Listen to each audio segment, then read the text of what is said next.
Queridos irmãos e amigos, saudamos a todos com a paz do Senhor Jesus. Sejam bem-vindos a mais um Expondo as Escrituras. Nós os recebemos com muita alegria. Também saudamos aqueles que nos acompanham através da transmissão pelo canal da nossa igreja. E aí eu já aproveito para lembrar você de já se inscrever no nosso canal, ativar o sininho aí para receber as notificações toda vez que tiver uma mensagem nova da nossa equipe pastoral. Nós vamos ter, no final da exposição, um período de perguntas e respostas, algumas perguntas aqui da audiência e uma ou duas que vão ser tiradas das perguntas que vão ser feitas pelo YouTube. Então, você que nos assiste pela transmissão, você pode utilizar a área de comentários do YouTube para fazer alguma pergunta relacionada com o texto de hoje. Nós, quando abrimos presencialmente, costumamos sempre cantar um ou outro cântico de louvor a Deus, e é sempre muito gostoso. Mas hoje o nosso, eu vou usar o termo só porque todo mundo usa, o nosso levita, não é? O pastor Luciano, ele está liberado para dar atenção ao seu filho, que faz aniversário. Então, nós hoje vamos passar sem o cântico e nós vamos orar e já passar direto para a exposição da Palavra de Deus. Oremos.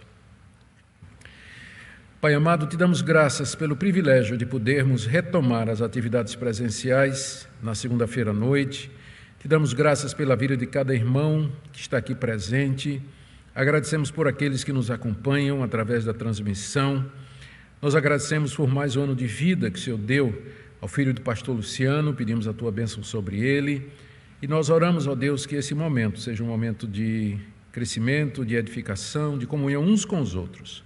É o que nós pedimos em nome do Senhor Jesus. Amém. Muito bem, queridos, vamos abrir a palavra de Deus na primeira carta de Paulo aos Coríntios, capítulo 1. E nós vamos do verso 10 até o verso 17. 1 Coríntios 1, de 10 a 17. Muito bem. Começamos a leitura. Irmãos, pelo nome de nosso Senhor Jesus Cristo, peço-lhes que todos estejam de acordo naquilo que falam e que não haja divisões entre vocês. Pelo contrário, que vocês sejam unidos no mesmo modo de pensar e no mesmo propósito. Pois, meus irmãos, eu fui informado a respeito de vocês por alguns membros da casa de Cloe de que há brigas entre vocês. Refiro-me ao fato de cada um de vocês dizer: eu sou de Paulo, eu sou de Apolo, eu sou de Cefas, eu sou de Cristo. Será que Cristo está dividido? Será que Paulo foi crucificado por vocês, ou será que vocês foram batizados em nome de Paulo? Dou graças a Deus por não ter batizado nenhum de vocês, exceto Crispo e Gaio, para que ninguém diga que vocês foram batizados em meu nome. Batizei também a casa de Estéfanas. Além destes, não me lembro se batizei algum outro. Afinal, Cristo não me enviou para batizar, mas para pregar o Evangelho, não com sabedoria de palavra, para que não se anule a cruz de Cristo. Só até aqui, queridos, a leitura de hoje. Queira nosso Deus nos abençoar na compreensão dessa passagem tão rica e reveladora do que acontecia naquela igreja.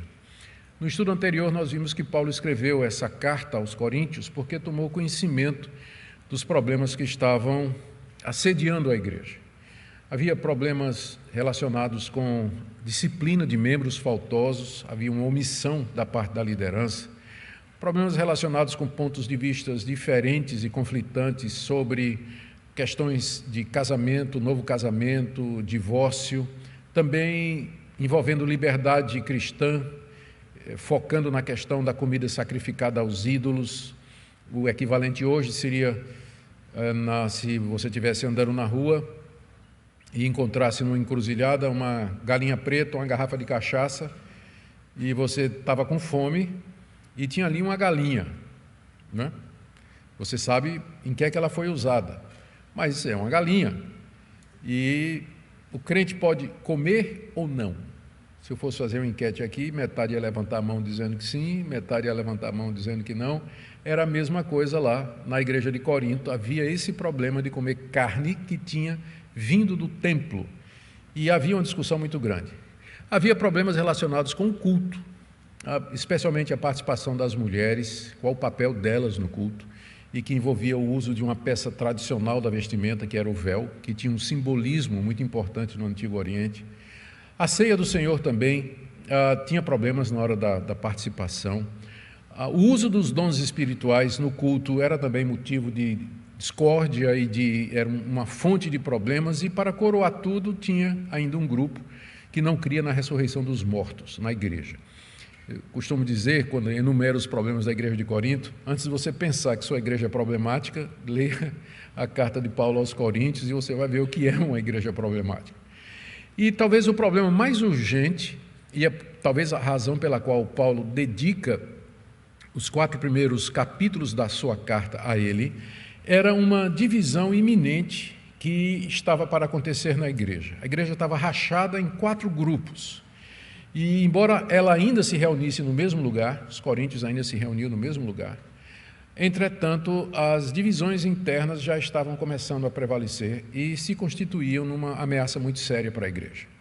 Então, nos capítulos 1, 2, 3 e 4, o apóstolo Paulo trata desses grupos, ele trata dessa questão da divisão. E ele vai seguir aqui a estrutura que ele vai usar quando vai tratar de todos os outros problemas que eu já disse aqui para vocês.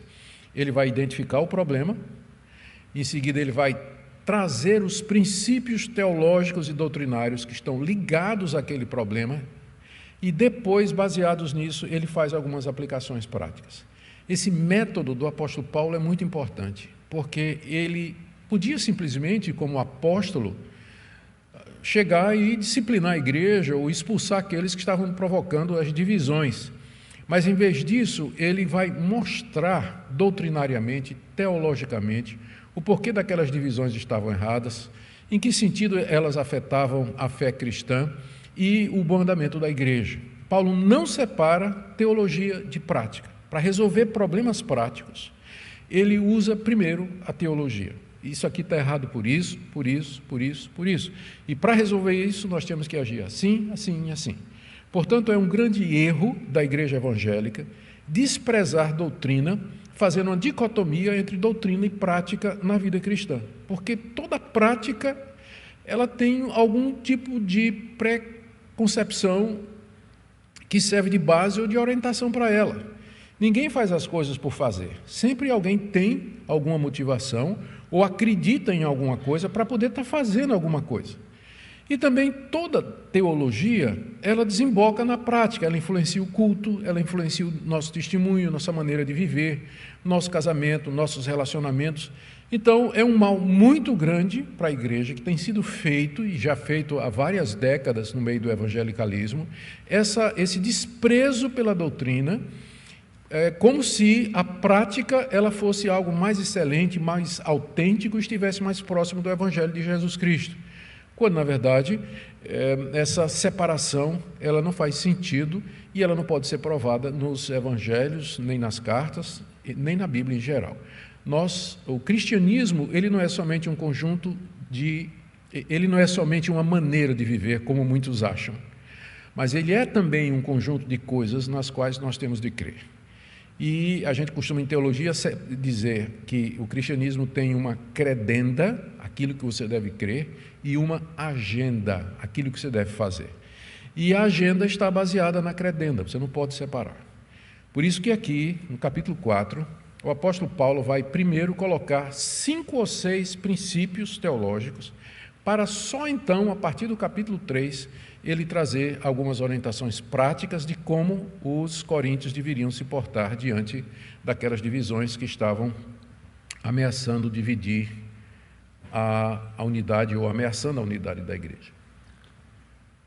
Hoje nós vamos nos concentrar no verso 10 até o verso 17, onde Paulo nos revela a natureza do problema, o que é que estava realmente acontecendo ali que preocupava o apóstolo a ponto dele gastar 4 capítulos para resolver o assunto. Então ele começa com um apelo à unidade, no verso 10. Irmãos, pelo nome de nosso Senhor Jesus Cristo, eu peço-lhes que todos estejam de acordo naquilo que falam e que não haja divisões entre vocês. Pelo contrário, que vocês sejam unidos no mesmo modo de pensar e no mesmo propósito. O que Paulo está pedindo aqui tão encarecidamente? Ele está pedindo 3 coisas, que na verdade é uma coisa só. Primeiro, peço que todos estejam de acordo naquilo que falam. Ele faz esse pedido, naturalmente, porque a igreja não estava em acordo. Havia irmãos que discordavam de outros, o que em si não é problema. Nós não conseguimos todos pensar da mesma maneira. O problema é quando essas discórdias ameaçam a unidade da igreja.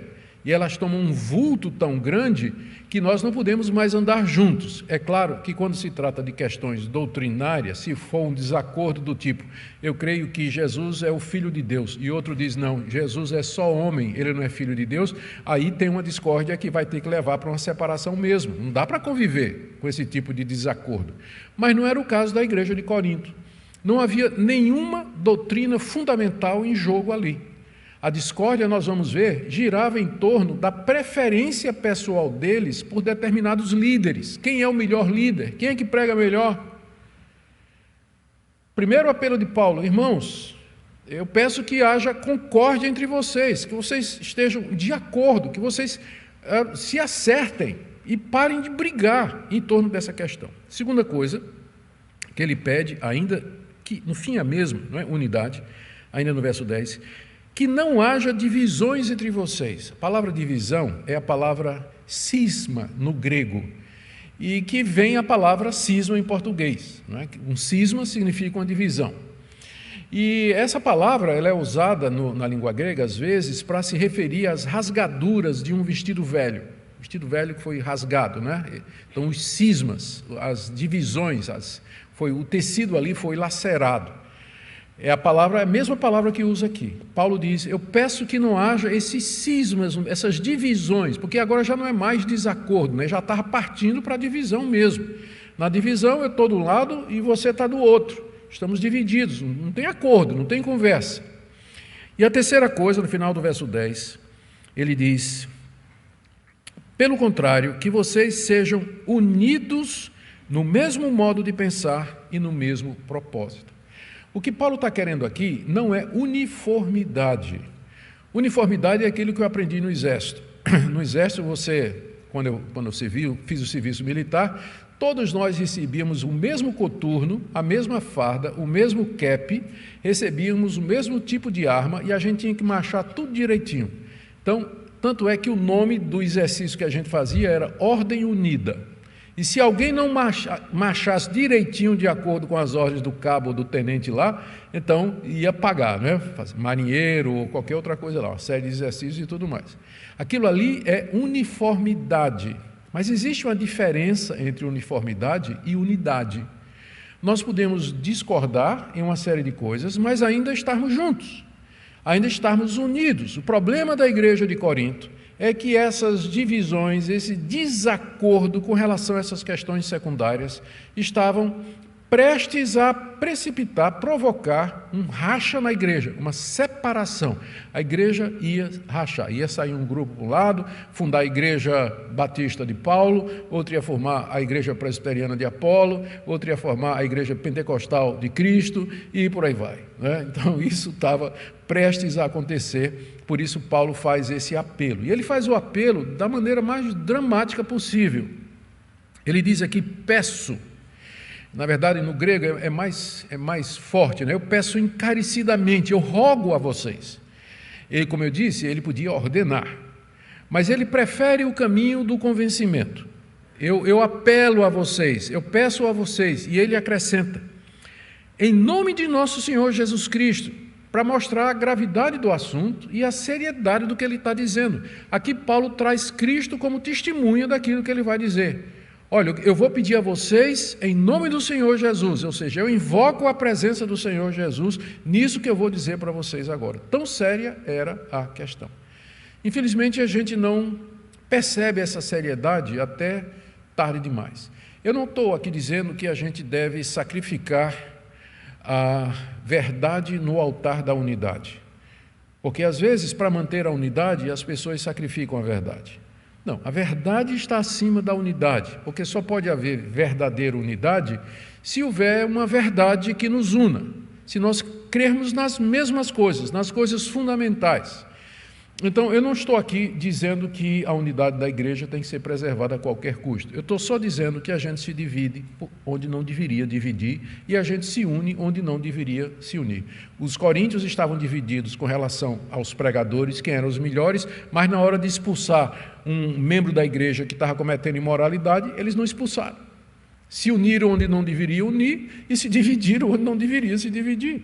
Esse é um espírito mundano que entra na igreja, Paulo apela para que haja unidade na igreja, que é a oração do Senhor Jesus em João 17. Ele ora para que nós sejamos um.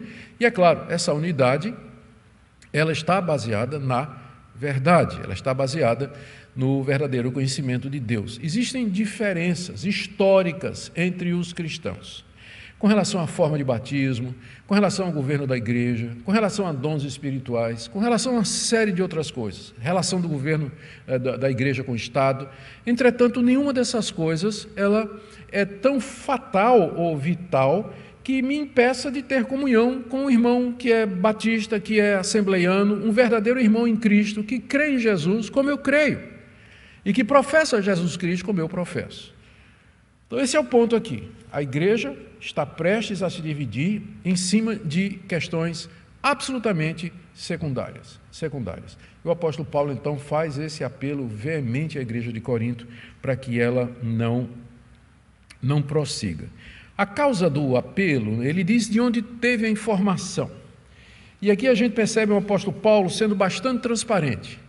Ele está dizendo aqui quem é que disse para eles. Agora eu imagino lá na igreja de Corinto o pessoal revoltado, né? Chloe, alguém da sua família foi cabuetar a gente lá no apóstolo Paulo, né? Usar a expressão bem nordestina. Foi entregar a gente o apóstolo Paulo, exatamente, verso 11. Pois, meus irmãos, eu fui informado a respeito de vocês por alguns membros da casa de Chloe, aqui Paulo entregou, né? De que há brigas entre vocês. Paulo diz de quem ele teve a informação. A família de Chloe deve ter sido uma família lá de Corinto, da igreja de Corinto, que estava a par da situação e que em visita a Éfeso, que era onde Paulo estava quando escreveu essa carta, participou ao apóstolo Paulo esse problema que estava acontecendo na igreja. E isso provocou a escrita dessa carta. Pode ser também que aquela comissão que está mencionada lá no capítulo 16, verso 17, Fortunato, Estéfanas e Acaico, 3 líderes que vieram de Corinto até Éfeso, trazendo perguntas e questionamentos da igreja para o apóstolo Paulo, eles também informaram a Paulo dessas divisões. Mas aqui ele cita somente os da família de Chloe. O que nos traz uma informação, o que nos traz aqui alguma coisa importante sobre procedimentos dentro da igreja com relação a faltas. Às vezes a gente vê e não tem coragem de assumir, chega lá e dizer, olha, isso está errado, e quem está dizendo sou eu. Às vezes o pastor ou alguém toma conhecimento, não é? Alguém, membro da igreja, diz, olha pastor, está acontecendo isso e isso. Como é que você sabe? Diz, não pastor, eu não posso dizer. Mas então eu posso citar você para resolver o problema? Não, pastor, eu não quero me envolver. Se você está vendo alguma coisa errada, faça como aqui. Aqui, Paulo tranquilamente, ele diz quem são as pessoas que levantaram o assunto e que provocaram isso tudo que ele vai dizer aqui. Ele não tem receio de fazer isso e os da família de Chloe fizeram a coisa certa, levaram a questão às autoridades competentes para resolver, porque eles estavam preocupados com a situação da igreja. Então, omissão, ficar calado é pior. Quando você está vendo, se você está seguro de que aquilo é, de alguma forma, algo que prejudica a vida da igreja, é seu dever como cristão fazer como os da família de Chloe. Comunicar a quem pode resolver, se você não puder. Claro, algumas coisas você pode, às vezes uma conversa pessoal, às vezes você chamar a pessoa e você falar pessoalmente, e resolve, mas às vezes, como um caso grave como esse aqui, então precisa ser levado ao conhecimento de quem podia resolver. Os membros da igreja de Chloe, os membros da casa de Chloe disseram a Paulo que há brigas entre eles. A palavra briga é a palavra grega que aparece lá em Gálatas capítulo 5, naquela lista de obras da carne, e que é traduzida como contendas, brigas, merimna, no grego. É uma palavra muito forte, é de discussão mesmo. Então, não era apenas diferença de opinião. Você vê que vem numa escalada aqui, né? Paulo começa dizendo, vocês precisam entrar em acordo. Depois diz, irmãos, eu soube que vocês têm divisões, e agora está dizendo, agora eu soube que tem briga. Então, há uma escalada aqui. Então, a coisa era realmente séria. A igreja se reunia no mesmo lugar, como eu dizia, mas os membros já estavam em hostilidade, eles já estavam sem falar uns com os outros, talvez, ou então trocando farpas uns com os outros, ou se provocando, ou discutindo entre eles, inclusive na ceia do Senhor. Nós vamos ver isso no capítulo 11, onde Paulo vai usar as mesmas palavras para dizer, quando vocês se reúnem, eu ouço dizer que há brigas, há contendas, provavelmente o assunto ia até na hora da ceia do Senhor. Tal era o espírito faccioso que havia naquela igreja. Essas brigas, pelo que a gente vai ler em seguida, era o resultado da criação de partidos em torno dos nomes de Paulo, Apolo, Pedro e Cristo. Como ele diz aqui no verso 12, refiro-me ao fato de cada um de vocês dizer, eu sou de Paulo, eu sou de Apolo, eu sou de Cefas, eu sou de Cristo. Cefas aqui é Pedro, é o nome aramaico de Pedro, Pedro é o nome grego. Então, aqui está ficando claro qual era a causa dessas divisões. Havia grupos que se organizaram em torno dos líderes da história recente da comunidade. O apóstolo Paulo, fundador da igreja, pastor Apolo, que foi o pastor que ficou no lugar de Paulo, quando Paulo saiu, Pedro, que era o conhecido líder do colégio apostólico e da cristandade original, lá em Jerusalém, e naturalmente a pessoa do Senhor Jesus Cristo. Grupos que não queriam se filiar ou se unir a nome de homens, optaram então por criar o Partido de Cristo. Esse era então o problema. E a gente fica perguntando, mas o que levou, né, uma igreja que teve uma fundação tão boa, posta pelo apóstolo Paulo, né? O que levou a igreja, em relativamente pouco tempo, de repente chegar num estado de coisas desse, em que se dividiam em torno de pregadores? Mais uma vez, é importante lembrar, eu não creio que a gente não pode deduzir daqui que é errado você ter um pregador que você gosta, ou um pregador, ou um escritor de referência, um teólogo de referência. Isso não é nada errado, isso é bom, é importante. Eu tive que ter esses homens no início da minha carreira cristã, porque senão eu estaria completamente perdido, não sabia nem para que lado ir, né, diante de tantas opções. Então, é bom que você tenha gente que sirva de referencial para você.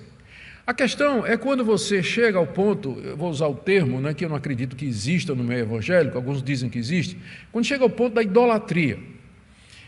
Idolatria é muito forte, não é? Eu não gosto de usar esse termo.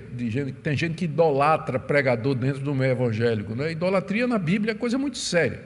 Dá ideia de adoração, ideia de submissão, de obediência cega, e eu não penso que seja exatamente isso que acontece. O que existe é que tem muitos cristãos que escolhem um determinado pregador, um determinado teólogo, e só escutam o que ele diz e aquilo que ele referenda.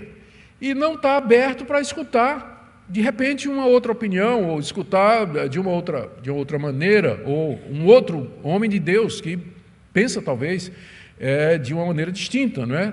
Nessas questões secundárias, né? Nós estamos falando sempre aqui de questões subsidiárias, não estamos falando das questões centrais, porque, como eu disse, não era isso que estava em jogo aqui em Corinto.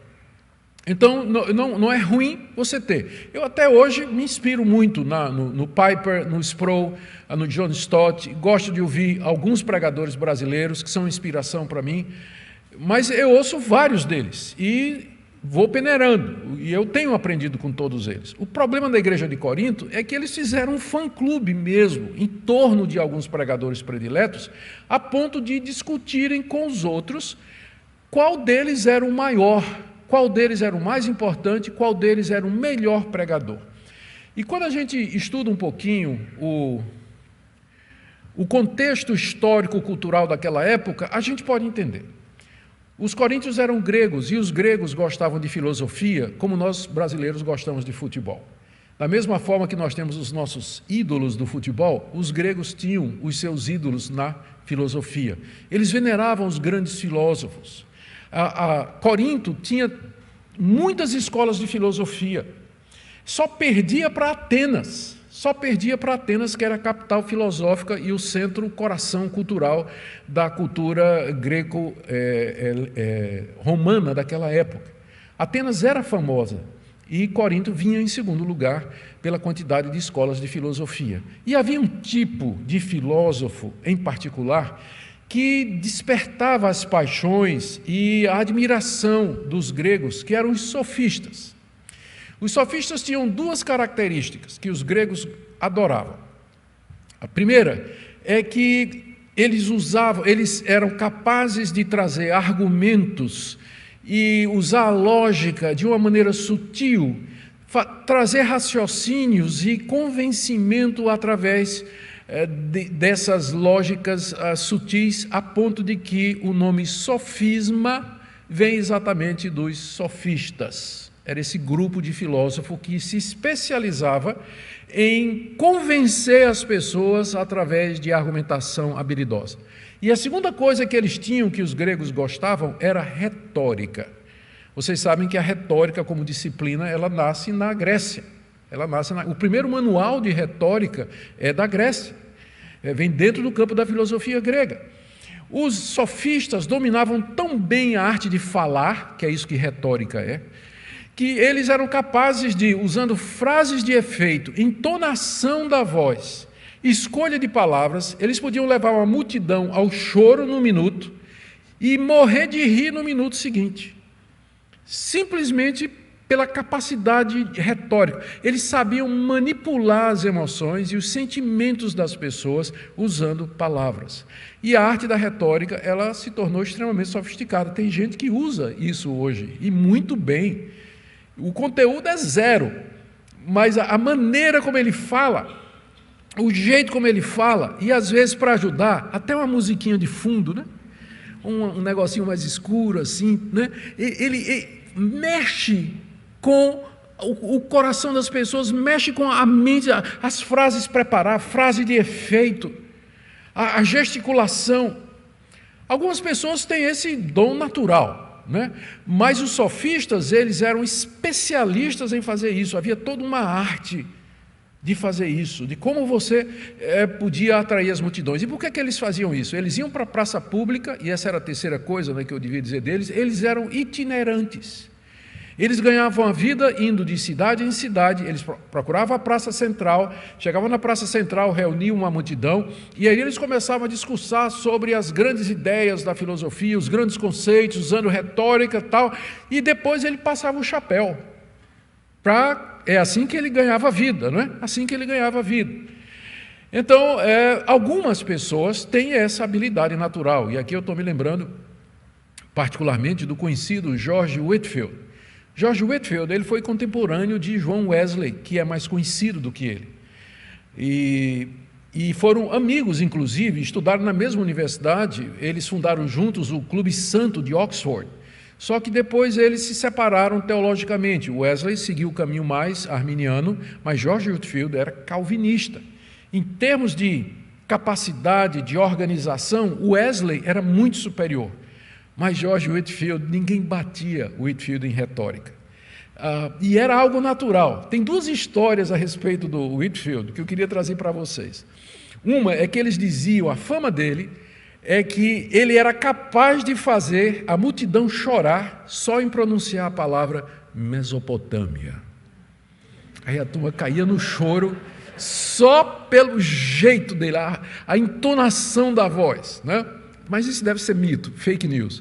Mas tem uma outra história que é verdadeira. Uma vez ele foi fazer uma campanha, ele tinha orfanatos, né? Ele mantinha orfanatos com os recursos que ele angariava.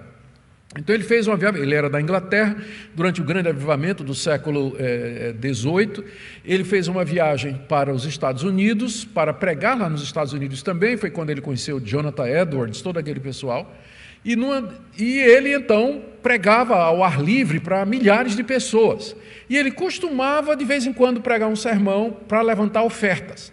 E a capacidade dele de persuadir era tão grande que ele levantava muito dinheiro, muito dinheiro. Conta-se que Benjamin Franklin, o famoso Benjamin Franklin, que era mais um deísta do que propriamente um evangélico, ele ouviu a fama de George Whitefield. E ele disse: eu quero ver esse cidadão pregar. Aí disseram para ele: olha, ele faz um apelo, né, para dinheiro no final, para o orfanato lá, que você dá tudo que você tem e o que você não tem. E ele então, para se prevenir, deixou a carteira em casa. Foi escutar, mas não levou dinheiro, não levou nada. E o Whitefield começou a pregar. Pregou, e aí entrou na questão de contribuição.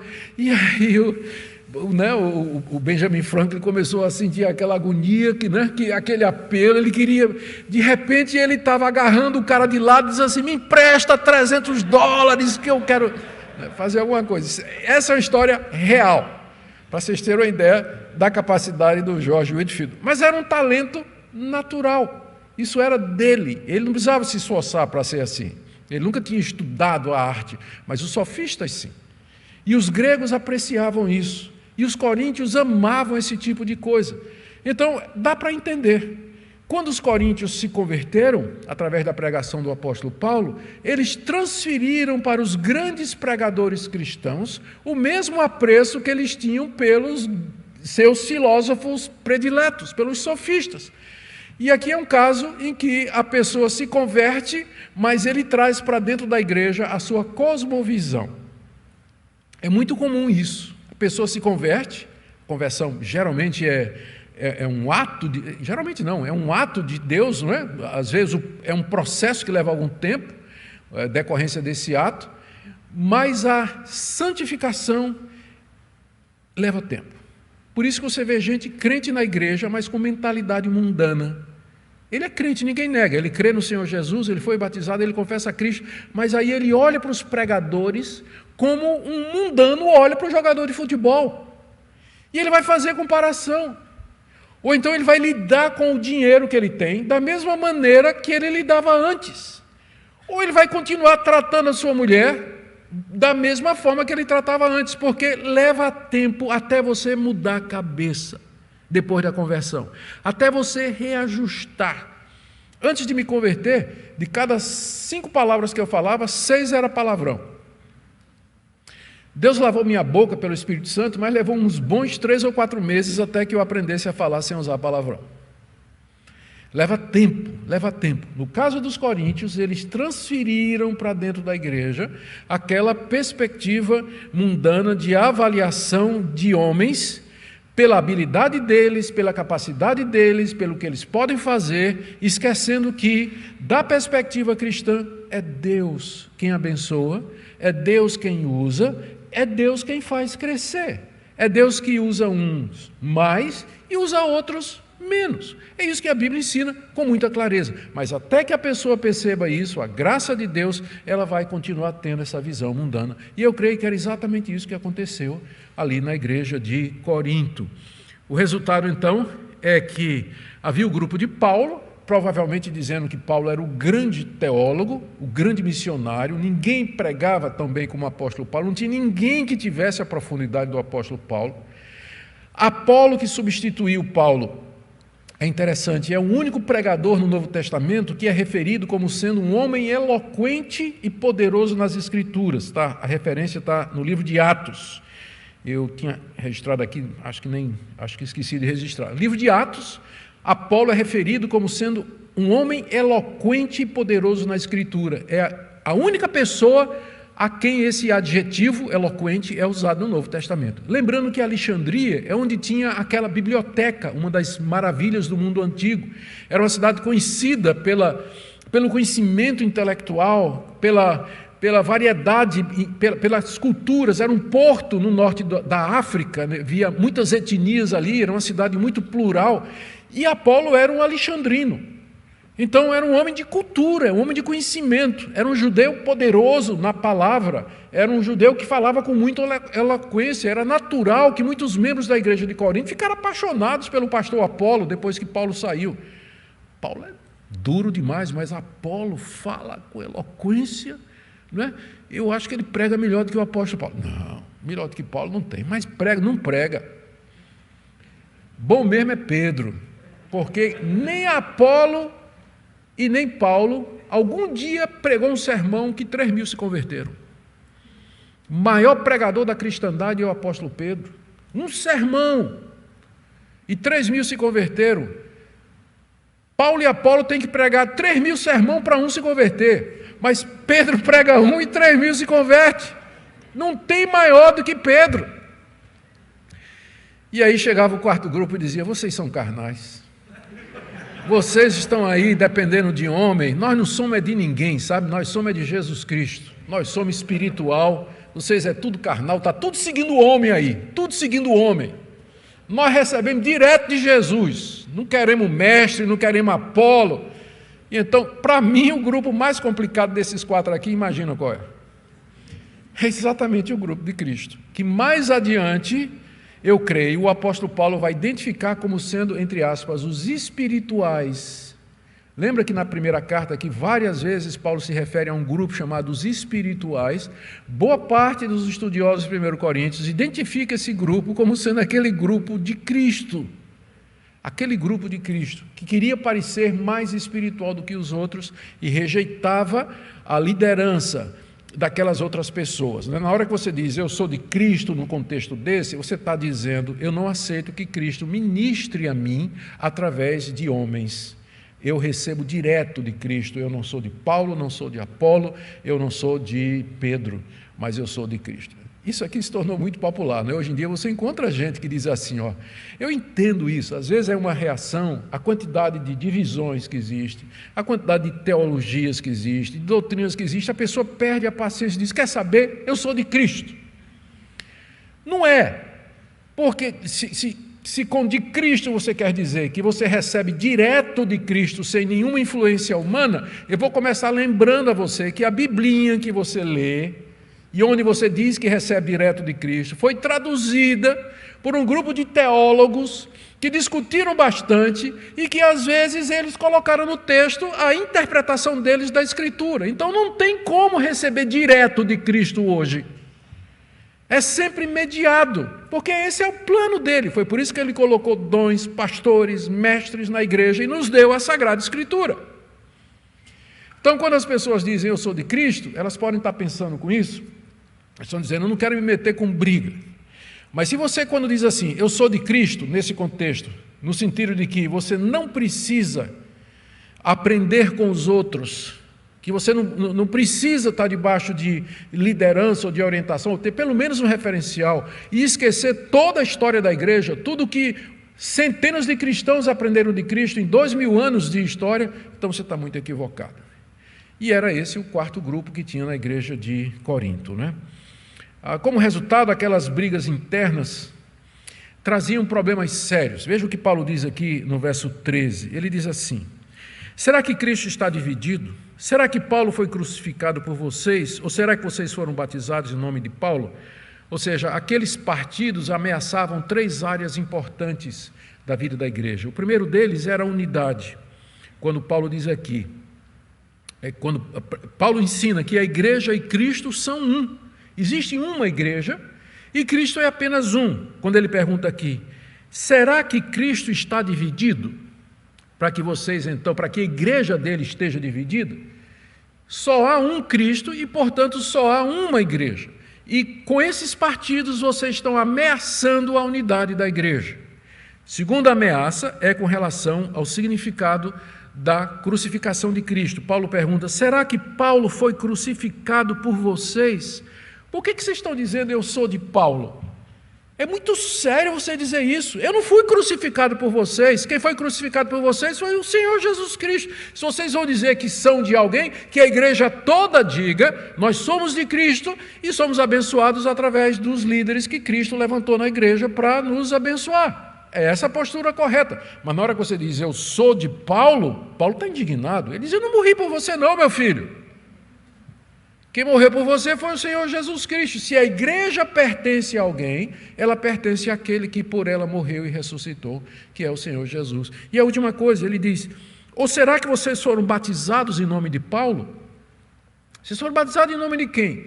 Senhor Jesus. Então vocês são a igreja de Cristo. Então para com isso de dizer, eu sou de, eu pertenço a, eu dependo de, eu sou discípulo de.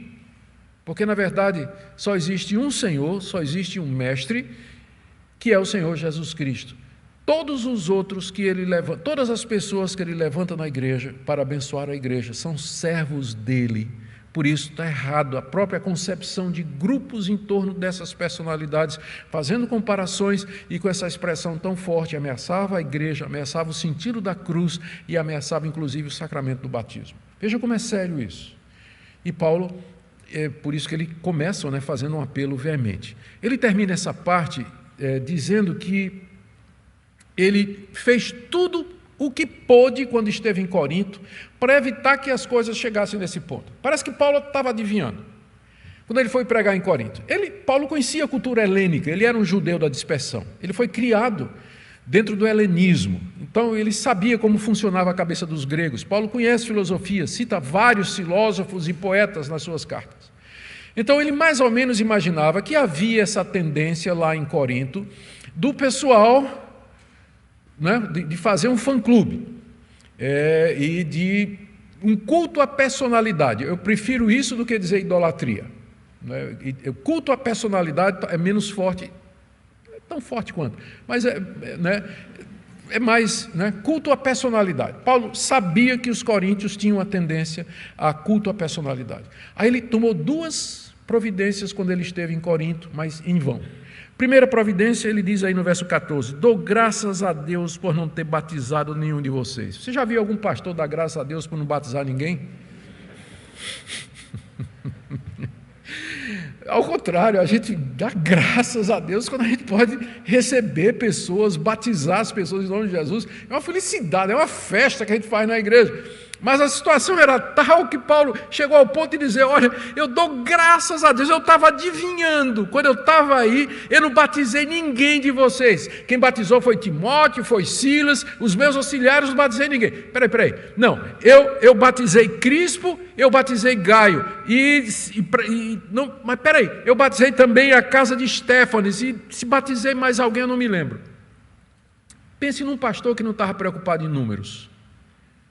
Especialmente em Corinto. O apóstolo Paulo, ele não estava contando, ele nem lembrava quem ele tinha batizado lá em Corinto. Ele nem lembrava. Não é que o batismo não é importante, mas Paulo sabia que a tendência dos coríntios era cultuar a personalidade. E batismo era algo muito sério. Ser batizado em nome de Jesus significa a sua identificação pública com o Senhor Jesus. Você se torna um discípulo de Cristo, publicamente. Antes você já é pela fé, mas quando você é batizado em nome de Jesus, publicamente, você se identifica como um discípulo de Cristo Jesus. Então é muito sério isso, é muito sério. Por isso Paulo, já profeticamente antevendo o que é que ia acontecer, ele diz aqui, olha, eu quando tive aí não batizei ninguém. Eu não batizei ninguém. Para quê? Ele diz aí no verso 15, foi intencional, para que ninguém diga que vocês foram batizados em meu nome. Ainda tinha o risco do pessoal dizer, olha, esse grupo aí de Paulo é porque foram tudo batizados no nome de Paulo. Paulo tinha tomado todas as medidas cabíveis para evitar que a corrupção do coração humano alcançasse níveis e patamares como esse, o que nos ensina uma lição muito grande. O pastor tem que conhecer a personalidade humana.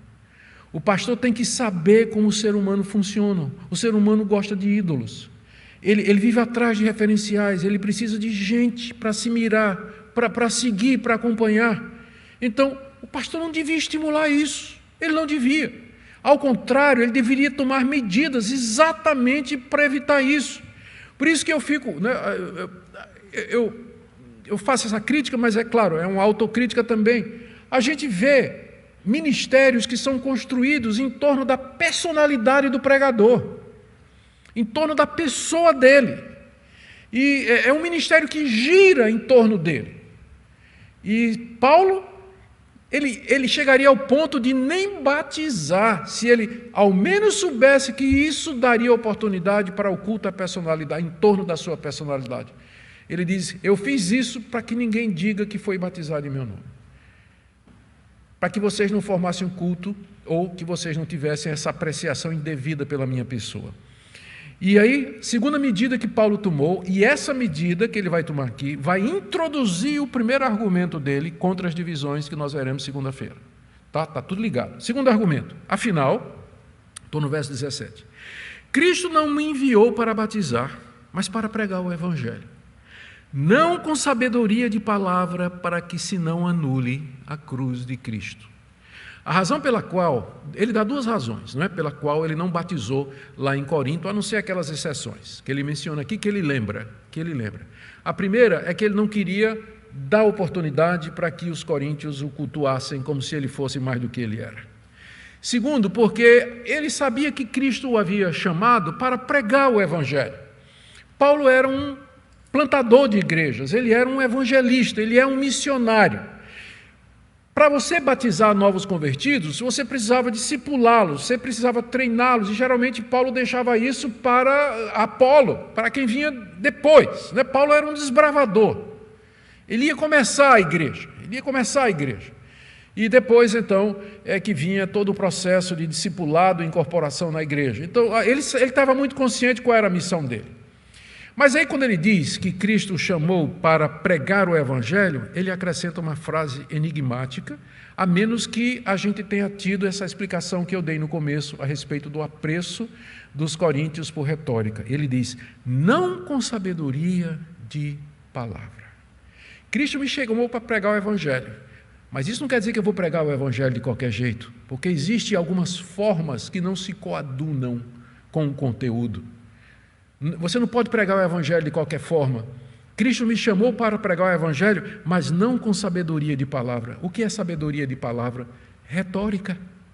É o termo que Paulo vai usar consistentemente aqui para se referir ao método dos filósofos e dos sofistas daquela época.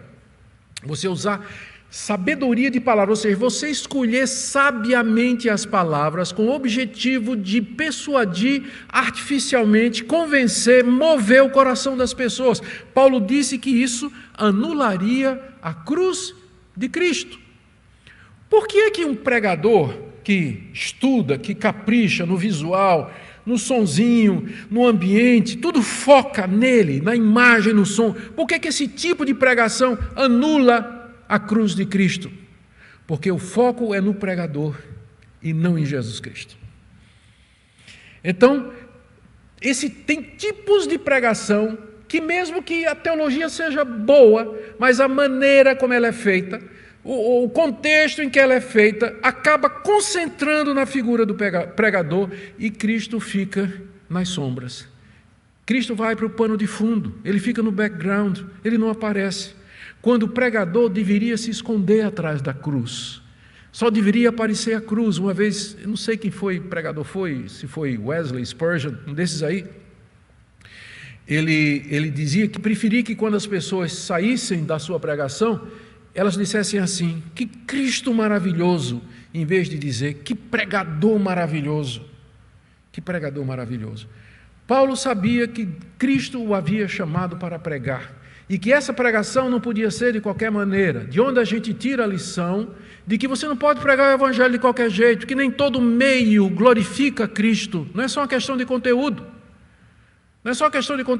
nem todo meio glorifica a Cristo, porque alguns meios eles são auto-chamativos, eles chamam a atenção, desviam o foco da pessoa de Jesus e acaba anulando a cruz de Cristo, no sentido de que a mensagem a respeito de que Cristo morreu na cruz para os nossos pecados, ela acaba perdendo o efeito, ela se perde no som de cores, de luzes, de vozes, de visuais e tudo mais. Eu não estou dizendo que a gente não pode utilizar algum recurso, por exemplo, um data show ou algum outro recurso, mas que funcione como um recurso para ajudar, e não alguma coisa que é um fim em si mesmo. O resultado é a anulação da cruz de Cristo. Na próxima segunda-feira, se Deus permitir, nós vamos ver o primeiro argumento do apóstolo Paulo, que vai girar em torno exatamente disso. Ele vai falar a respeito dessa sabedoria de palavras como sendo a sabedoria do homem, e ele vai contrastar com a cruz de Jesus Cristo. Vai ser o primeiro argumento dele que nós veremos na próxima segunda. Mas deixe-me terminar aqui com algumas aplicações. Primeiro, a vocês, queridos irmãos, que estão aqui, que nos ouvem, nos seguem pela internet, a transmissão, que apreciam e seguem pregadores. Eu quero dizer que não há nada errado, como eu disse. É bom que você tenha referenciais, é bom que vocês manifestem isso. Recentemente eu recebi um convite para escrever um endosso para a biografia, a vida do R.C. Sproul. Vai ser escrita pelo Stephen Nichols. É um livro que vai sair em inglês. E o pessoal lá da Ligonier, onde tive a oportunidade de ir algumas vezes, eles sabem o quanto Sproul foi influente na minha vida. Então, eles me pediram para eu escrever alguma coisa a respeito do meu testemunho de como a vida de Sproul me abençoou. Já escrevi, já mandei para eles, vai sair o livro, deve ser traduzido em português também, se Deus permitir. Sproul é o grande referencial teológico na minha vida. E eu dou graças a Deus pela vida de Sproul. Não concordo com tudo exatamente dele, mas eu aprendi muito com ele. E quando eu quero algum assunto, tem uma sistemática dele dessa grossura, não é? Não sei se está traduzido para o português, mas a sistemática dele dessa grossura, onde de vez em quando eu dou uma olhadinha, né, para ver se eu estou muito errado, né? Ou se pelo menos Sproul concorda comigo. Então não faz mal você ter isso. O problema é quando isso se torna de fato culto à personalidade, que gira briga com os irmãos, contenda com os irmãos, comparações e a falta de admitir a possibilidade de que Deus pode usar outras pessoas que não aquele seu pregador para trazer glória a Deus e avançar a verdade do Evangelho. Então pense nisso com moderação. E também aqueles queridos irmãos que valorizam retórica, eloquência, frases de efeito. Eu queria que vocês outra vez pensassem a respeito disso, né? Hoje em dia a concorrência é muito grande, então há um apelo muito grande para a imagem, o visual, o som, o ambiente, tudo isso apela muito. Mas não deixe de ver, no meio de tudo isso, de fazer a pergunta, mas o que é que está sendo dito? Qual é o conteúdo? O que é que de fato está sendo transmitido? Porque o que salva é a verdade, e não a música, e não o som, e não a luz, e não qualquer outra coisa dessa. É a verdade que vai salvar. E, por último, para os meus colegas pastores, conhecedores do nosso coração, então, primeiro, cuidado com elogios. Elogios são uma bênção. Não vou dizer que eu não gosto. Gente, eu gosto de ser elogiado. Eu gosto mesmo. Eu confesso para vocês que de vez em quando, né, eu, depois de uma pregação minha, vai lá para o YouTube, ou vai lá para tudo mais, eu vou lá nos comentários para ver lá os elogios, né? Aí de repente tem um cara lá que diz, mas que droga, né? Aí eu fico abatido e tudo mais. E Deus tem que curar meu coração. Quem não gosta? Quem não gosta? Mas o livro de Provérbios diz que o homem é testado pelos elogios que ele recebe. Não é isso que diz o livro de Provérbios? Então, você quer ver o que está no coração de um homem? Dê popularidade a ele. Coloca ele em evidência, aí você vai ver o que está no coração dele. Vai ver. Aí vai aparecer a vaidade, a arrogância, o orgulho, olhar de cima para baixo e tudo mais. Então, colegas, o orgulho precede a queda. Precede a queda. Orar para que Deus dê humildade, especialmente se Deus deu a você alguma medida de sucesso. Pedir que Deus lhe dê, junto com ela, a humildade e a compreensão de que é somente a graça de Deus, nada mais, é somente a graça de Deus. E a segunda coisa, conhecedor da natureza humana, não provoque culto à personalidade, evite o mais que você puder. Não faça como Paulo, não dê margem para que haja esse tipo de coisa, porque no final vai acontecer algo que você não deseja, que é anular a cruz de Cristo. Amém, queridos? Vamos orar, pastor Cláudio? Vem cá, pastor, ore aqui por nós. Pastor Cláudio é o pastor titular da nossa igreja, querido irmão e amigo em Cristo, muitos anos. Por favor, pastor. Vamos ficar em pé, gente.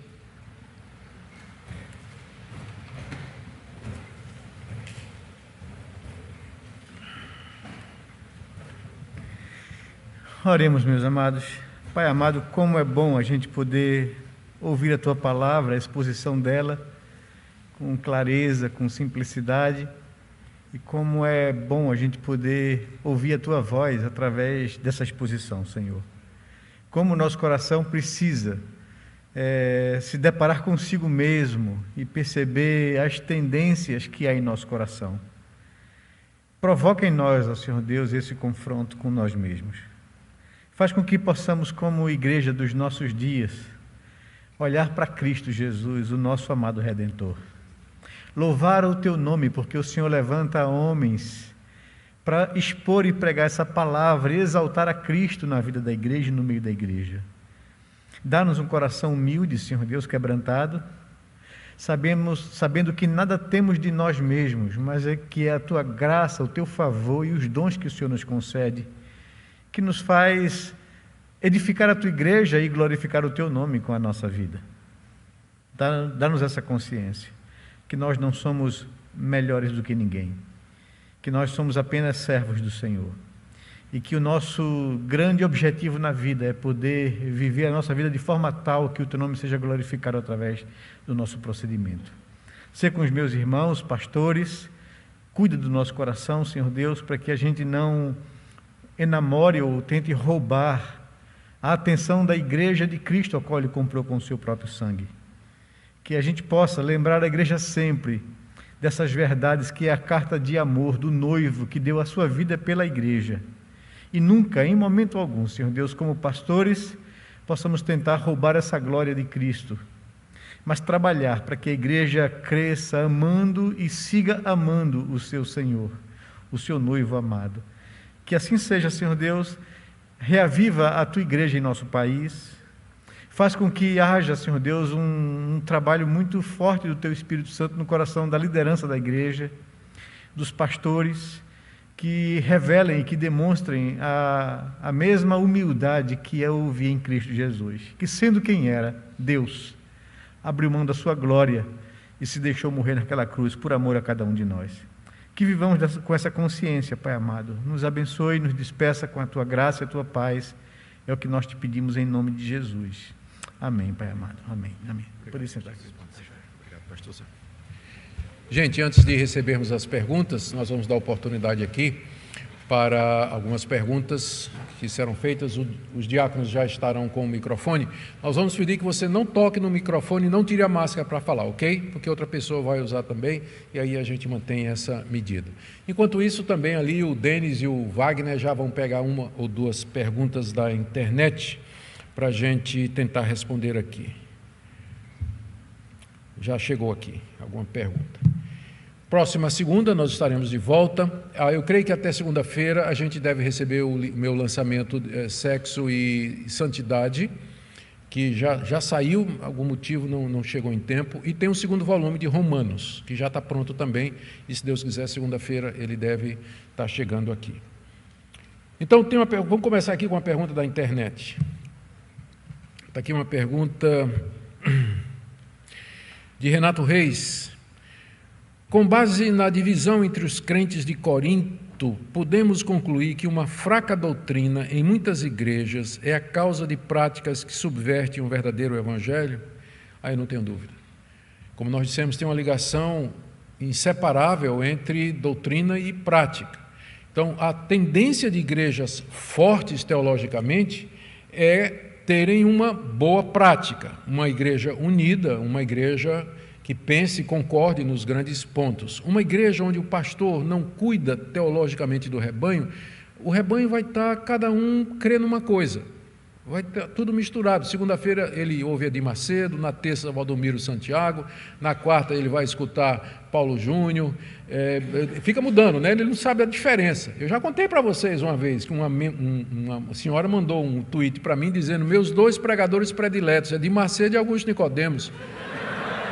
Então, falta de discernimento absurdo, não acham? Mas de onde vem essa falta de discernimento? Falta de púlpito, não é? Falta de púlpito forte, que ensine a palavra de Deus. Quando não tem isso, a igreja fica sem rumo e os membros, as ovelhas, saem procurando pasto onde elas encontram na internet. E às vezes não tem discernimento do que é que elas estão se alimentando. Então, sim, boa pergunta aqui do Renato, existe essa orientação. Aqui, tem alguma pergunta? É só levantar a mão e o microfone vai até você. Aqui, por favor.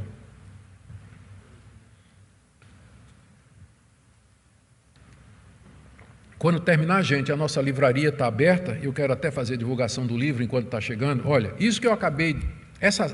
Os 4 primeiros capítulos de 1 Coríntios, eu fiz um comentário. É tão importante que eu fiz um comentário sobre esses capítulos, intitulado Uma Igreja Complicada. Então, é uma exposição bem detalhada, exegética, dos capítulos 1, 2, 3, 4 de Corinto. O que eu estou dando aqui é uma exposição devocional, né? Mais homilética devocional. Mas aqui você tem a exegese no texto grego, então está à disposição lá na livraria também, por favor. Boa noite, pastor Nicodemos. Muito obrigado pela aula de hoje.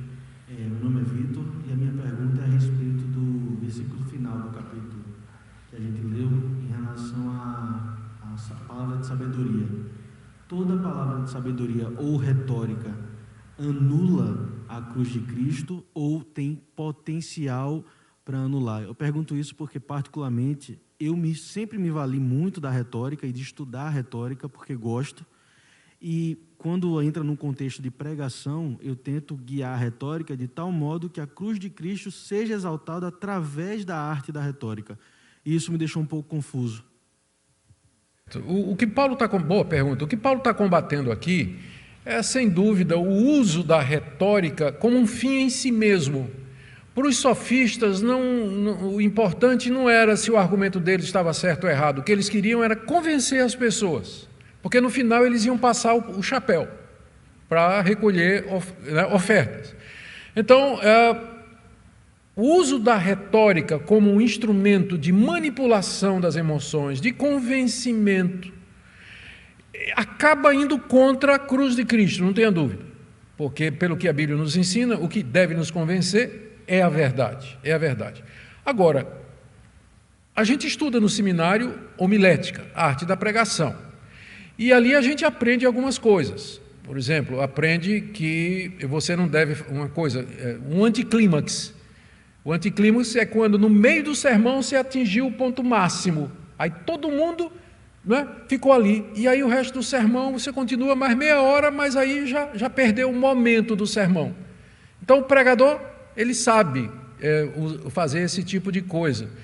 Ou então, mas aí vem aquelas coisas artificiais, né? Quando você vai falar de uma coisa boa, você gesticula com a mão direita.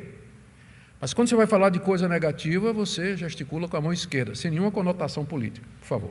Você gesticula com a mão esquerda, não é? Então, outra dica que você aprende, quando você está pregando, você olha para todo mundo, procura varrer o auditório, para você ter interação com o auditório, para você sentir a reação das pessoas, se está de mais, se está de menos, se o pessoal está... Né? Então está na hora de acabar, né? Quando você começa a ver 2 ou 3, né, fazendo isso, está na hora de acabar. Então tem alguns, não é truque, mas algumas regras de comunicação que elas podem ser usadas. Mas os sofistas faziam muito mais do que isso. Eles manipulavam palavras, frases de efeito, usavam todo tipo de artifício para convencer as pessoas, a ponto de que a verdade se tornava algo subsidiário ou secundário. Tá certo? Então, a gente tem que aprender algumas regras de comunicação, mas não fazer dessas regras nos tornar um showman que vai chamar a atenção em vez da simplicidade de Cristo. Tá bom? Aqui, por favor. Pastor, é comum os pastores não incentivarem os membros a levantarem os problemas que existem na igreja e que não são detectados por ele. Isso é correto? Eles são incentivados a não querer o feedback dos membros da igreja sobre os problemas que ele convive e não percebe? Não, eu creio que todo pastor verdadeiro, ele está interessado em conhecer o estado do seu rebanho, claro, né? Ele está interessado. E nem sempre ele sabe. Infelizmente, alguns problemas, quando chegam ao gabinete pastoral, não tem saída. É um casal que já está vindo do cartório. Pastor, nós já nos divorciamos. E o pastor vai fazer o quê? Né? O pastor, às vezes, não sabe. Simplesmente as coisas acontecem em oculto. Então, eu creio que não é por falta de incentivo. Agora, o pastor, ele deve se mostrar acessível, né? E os membros da igreja devem saber, inclusive uma das coisas que eu ia dizer, eu não disse porque a equipe pastoral está bem sobrecarregada, mas uma das coisas que eu ia dizer hoje à noite era que a nossa equipe ela tem prazer em atender, em receber pessoas, mesmo que não sejam da igreja. Se você está com dificuldade, está com problema, não está sendo atendido, precisa de ajuda, procura a secretaria da igreja, tem a equipe pastoral que está aí à disposição para isso. Então, eu creio que a maioria das igrejas funciona assim, as igrejas históricas, né? Você tem aquelas igrejas que são igrejas que giram em torno de programa e de evento, que o pastor não sabe nem quantos membros tem. Aliás, não tem nem rol de membros. Então ele não sabe, não visita, não acompanha, não vai no hospital, porque ele não conhece. É tudo baseado em evento. Então não estou falando dessas igrejas aí. Mas as igrejas históricas, presbiteriana, batista, congregacional, elas costumam, o pastor costuma incentivar e encorajar as pessoas a procurarem com os problemas. E uma coisa que a gente deve fazer sempre é lembrar Mateus 18, que está na Bíblia, dizer para os membros da igreja, se teu irmão pecar contra você, primeiro vai conversar com ele. Se ele te ouvir, não precisa nem vir para o pastor, resolver o problema. Se ele não te ouvir, leva 2 ou 3. Se não ouvir, finalmente diz à igreja. Então tem todo um processo em que os membros da igreja tratam os seus problemas antes de chegar ao nível pastoral. Então se fizessem isso, né, se os membros da igreja se procurassem se pastorear, então isso facilitaria muito o trabalho da vida da igreja. Agora, eu não conheço nenhum pastor que não queira isso, né? Se for o verdadeiro pastor, ele quer um rebanho saudável, e toda ajuda que ele puder receber é muito bem-vinda. Tá bom? Deixa eu pegar aqui mais um da internet e nós vamos terminar, que eu quero dar tempo para vocês.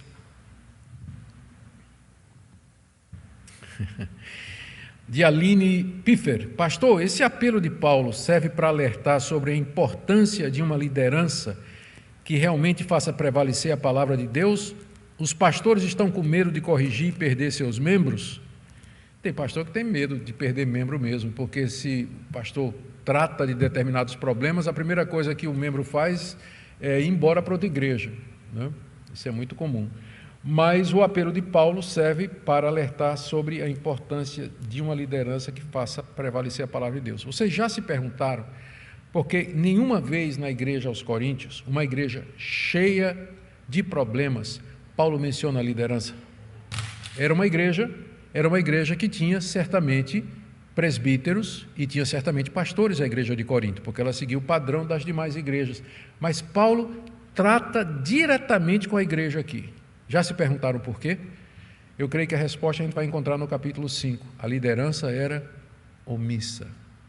Os pastores, presbíteros da igreja não estavam pastoreando. E como Paulo era o fundador da igreja, ele era apóstolo e ele tinha autoridade sobre todas as igrejas, ele vai direto para a igreja, ele nem trata. Quando ele escreve para os filipenses, ele começa aos presbíteros e diáconos que estão em Filipos, mas em Corinto ele vai direto, exatamente porque havia essa omissão da liderança, tá? Então é importante que tenhamos líderes assim. Gente, nós temos um cafezinho lá embaixo, a livraria está aberta, vamos em paz, vamos sair sem muita aglomeração, Deus abençoe, muito bom ver vocês, até segunda-feira, se Deus permitir.